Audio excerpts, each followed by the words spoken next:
ne parleremo proprio con una persona che ci ha raggiunti dall'estero, ci ha raggiunti esattamente da Londra, ed Eric Pinn, il responsabile regionale Nord Europa della distribuzione dei fondi di American Express Bank. Noi lo ringraziamo e lo salutiamo per esserci venuto a trovare così da lontano, e con noi è presente in studio anche Soraya Sultan, che ringraziamo, che ci aiuterà nella traduzione per Mr. Pinn.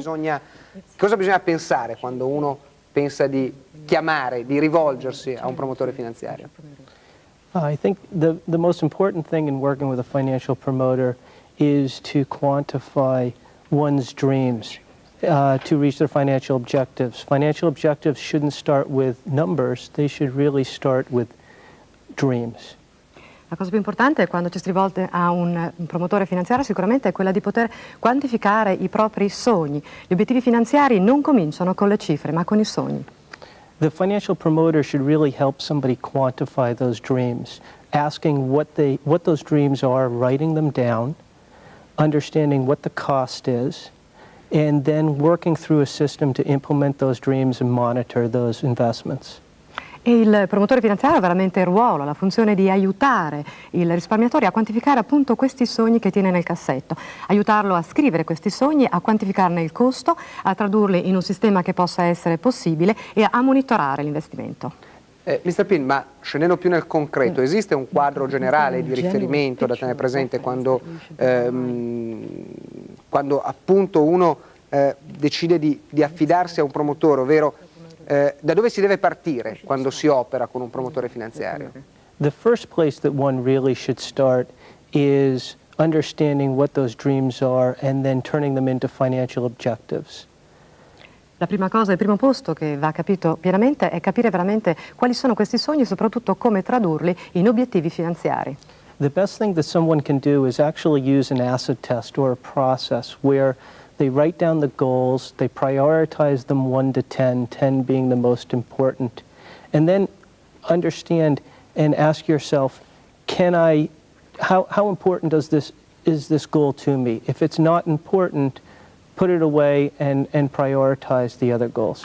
La cosa migliore sicuramente è fare una specie, diciamo, di prova del 9, di prova del fuoco determinante per stabilire la bontà di questi obiettivi e soprattutto stabilire la priorità di questi obiettivi su una scala di valori da 1 a 10, dove 10 indica il valore più importante. E chiedersi veramente, per comprovare ed accertare questa bontà degli obiettivi stabiliti, quanto è importante per me questo investimento, questo obiettivo. Se non è importante, allora è meglio metterlo da parte.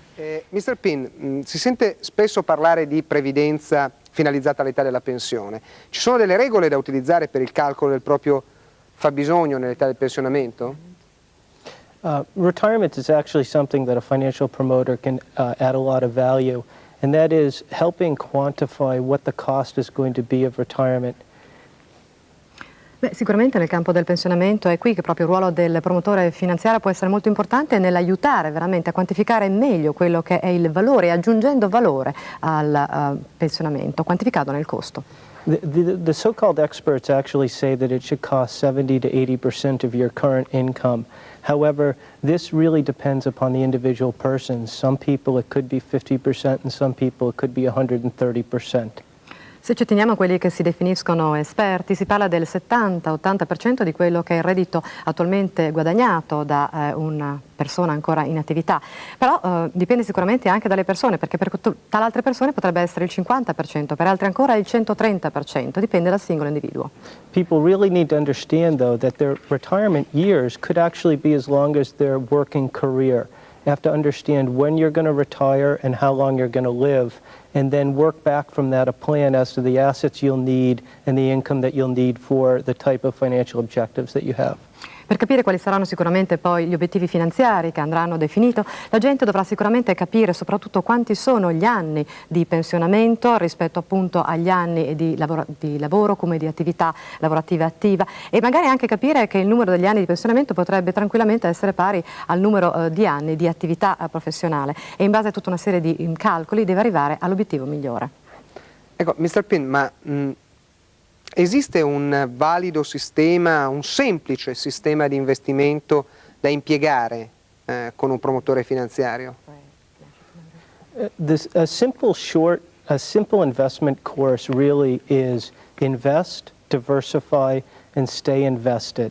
The most important thing that people understand, though, is risk. And the best way to minimize risk is to use mutual funds to provide the ultimate form of diversification, and to use what we call an averaging system. Buy systematically in a disciplined process, month after month, the same amount to average your costs.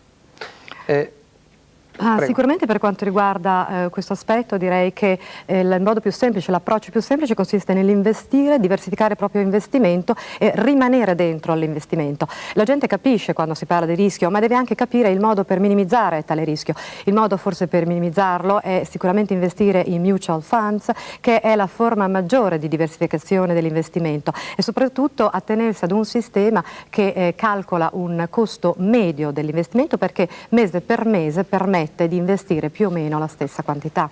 Noi vogliamo chiedere a Eric Pin quali sono gli aspetti da tenere presente nella costruzione di un buon portafoglio di investimento. There's really three drivers of portfolio performance. The first is asset allocation, the second is security selection, and the third is market timing. In realtà sono tre i fattori che vanno presi in considerazione proprio per una buona costruzione del portafoglio finanziario. Il primo è l'asset allocation, quindi il riparto proprio degli investimenti, e la selezione dei titoli e la tempistica nella scelta. E poi? What else? The most important thing that people should remember, though, is that asset allocation is responsible for approximately 91% of portfolio performance. So a financial promoter helping somebody pick the right mix of cash, bonds, and stocks, and being disciplined with that asset allocation is the most important component. E comunque la cosa più importante sicuramente è l'asset allocation, che rappresenta certamente il 91% ed è responsabile proprio in questa misura della performance del portafoglio scelto. E quindi il ruolo del promotore finanziario è quello veramente di aiutare a scegliere il mix di investimento giusto tra titoli di debito, tra azioni ed altro.